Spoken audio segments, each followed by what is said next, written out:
So here's the thing. I was watching Demi Moore at Cannes. She was a jury member there. Someone asked about AI, and she said, and I quote, AI is here, and so to fight it is to fight something that is a battle we will lose. So to find ways in which we can work with it is a more valuable path to take. Then she says there's nothing to fear because what it can never replace is what true art comes from, the soul, spirit. It was a beautiful sentiment, it really was. But here's the thing, the soul doesn't get a vote when the investors says cut costs. I thought of my dad. My dad, he used to be a respected photographer on the Gulf. In the 90s and the 2000s, he would take me to his exhibitions, and I saw how his workplace changed over time when I was a kid. He enrolled me in a photography class. Uh, I was taught how to change film. Be careful with it. Then, when I was a teenager, that was all gone. Everyone used DSLRs, digital. My dad had a bunch of cameras in his old office, which showcased the progression, but that he couldn't adapt. He came from traditional media, and the younger photographers, they were strong with Photoshop, and he couldn't complete. He was replaced. Gone were the days of visiting my dad exhibitions. Look, this is a common story, not unique to me. Animation, same pattern, Disney Renaissance, with the animators refusing to learn 3D. Sidelined.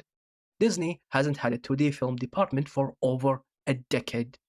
So boomers in creative fields, including my dad, including Demi Moore's generation, they have seen this from the 70s inward.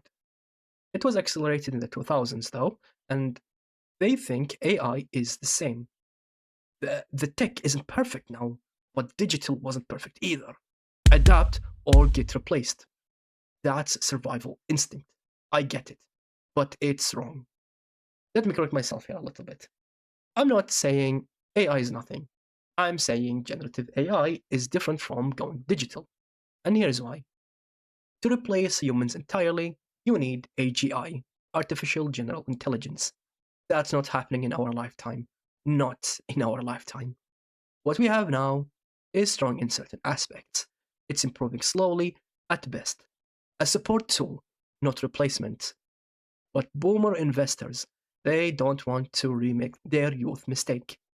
The mistake of not investing in tech in the 70s. George Lucas, Steve Jobs, they saw those guys become legends, and they want to be remembered as the ones who brought this tech to the world like them. Here's the difference though. George Lucas didn't fire his artists, he funded ILM. He pushed for better tools for humans. These investors, they want to push humans out. They want to be George Lucas without paying for artists. So they keep forcing implementation, even though the tech is unready, even though the audience doesn't want it.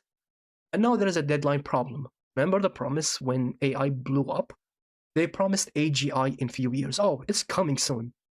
But we are getting closer to that deadline, and people are accepting that AGI is not happening. So what do? They try to put the tech everywhere so that the funding doesn't stop. Because if the funding stops, development stops, the tech starts to fade away, and these boomers won't be remembered as visionaries. They will be remembered, and look, I will say that, as the people who forced this through before it was ready. Let me give you an example. A Pizza Hut franchise owner suing Pizza Hut right now because he lost hundreds of millions because they were forced to use AI. AI messed up orders. Customers were furious. So why are they still forcing it? Because the people forcing it aren't the ones losing money. They are the ones betting on a future where AI works, and they are terrified of being wrong. Now look at the audience. The general audience is not welcoming of AI like they welcomed CGI.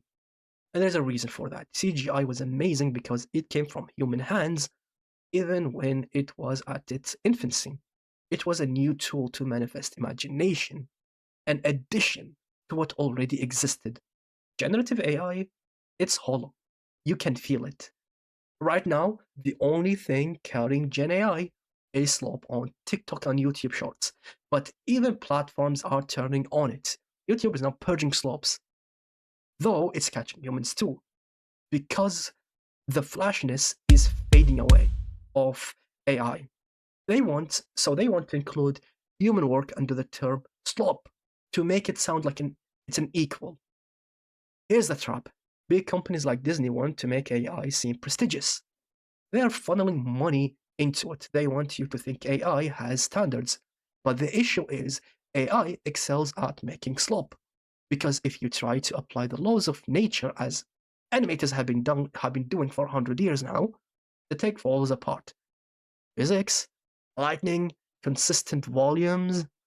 Ask AI to draw the same cup from three angles.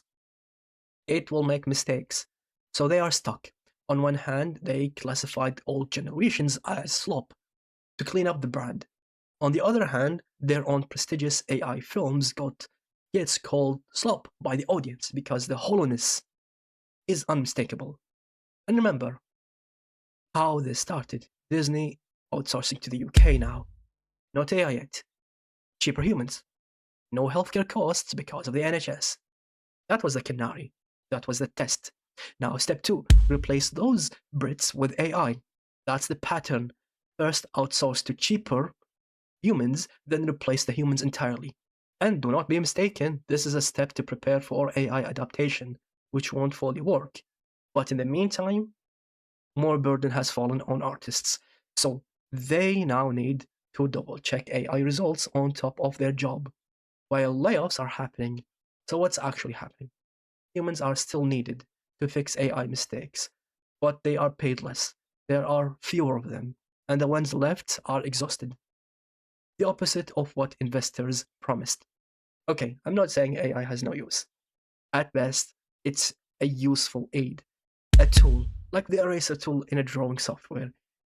But it should be optional, like the eraser tool. China gets this. They are using AI as assistance, speeding up the workflow, not replacing it. That's the difference. Boomer investors don't want a tool, they want a replacement so they can pocket salaries. But the opposite keeps happening. AI creates more work, not less, more oversight, more fixes, more liability. And the scary part, the end is clear. The audience is rejecting it. The results don't help. The only thing keeping the hype alive is investors' fear of missing out, fear of not being the next George Lucas.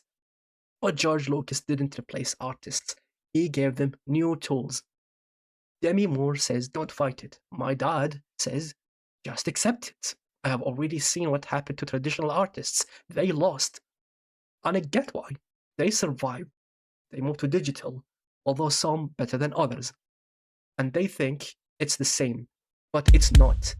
Because digital needed human hands, human imagination, human hands to manifest human imagination. AI in its current form, investor driven form, is trying to eliminate the need for hands at all. And it can't. Not yet. Maybe not ever. But the damage is already happening. Layoffs, outsourcing, burnt out artists, and the audience feels it. They just don't know why. Am I scared? Yeah. Do I think it's over? Not yet. That's my thoughts. See you.